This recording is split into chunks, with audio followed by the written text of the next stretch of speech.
இந்த நாடகம் வந்து நம்முடைய மரபு சார்ந்த கருத்தியல்களுக்கும் நவீனத்தினுடைய வருகைக்கும் இடையில் இருக்கக்கூடிய தர்க்கத்தை, அந்த நவீனத்தினுடைய வருகையின் மூலமாக ஏற்படுகிற பண்பாட்டு மாற்றங்களை, கலாச்சார மாற்றங்களை வந்து ஏற்றுக்கொள்ளலாமா வேணாமா அப்படிங்கிற ஒரு குழப்பத்தில் இருக்கக்கூடிய ஒருத்தருடைய ஒரு பிரதியாகத்தான் நான் இதை வாசிக்கிறேன்.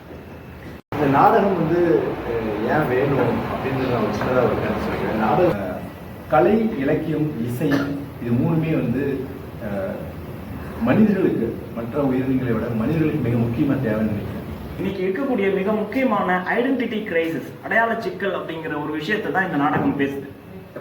ஒரு நாடகன்றது வந்து சும்மா வந்து நின்று அப்படியே பேசிட்டு போகாமல் அதை உணர்வுபூர்வமாக நம்மளுக்கு கன்வே பண்ணக்கூடிய, அப்புறம் ரெண்டாவது அவங்க எடுத்துக்கிற அந்த கதை சமகாலத்தில் இருக்கக்கூடிய நம்ம சமூகத்தில் இருக்கக்கூடிய ஆண் பெண் உறவு சார்ந்த சிக்கல்களுக்குள்ளார மிக நுட்பமான வரிகளையும் எளிமையாக நம்மளுக்கு புரிய வச்சுட்டு தான் நான் நம்புறேன். நான் நிசாமி அவர்கள் சமூகத்தில் நிலவுகிற பல்வேறு சிக்கல்கள், மனித உறவுகளிடையே இருக்கக்கூடிய சிடுக்குகளை எல்லாம் அவிழ்ப்பதற்கு என்ன செய்ய என்பதை பற்றியெல்லாம் அவர் வந்து நாடகங்களிலே கதையாக நாடகமாக உருவாக்கி இருப்பதை அது முடிச்ச உடனே எனக்கு அப்படியே அந்த கேரக்டர்ஸ்லாம் வெளில வந்து சூப்பர் இல்லை அப்படின்னு ஒரு கதையை படிக்கும்போது நம்ம மைண்ட்ல ஓடிட்டு இருக்கோம்.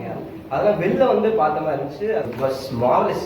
மரபுக்கும் நவீனமயமாக்கலுக்கும் இருக்கக்கூடிய டிஃப்ரென்ஸை வந்து பேசுனதாக தான் எனக்கு புரியுது.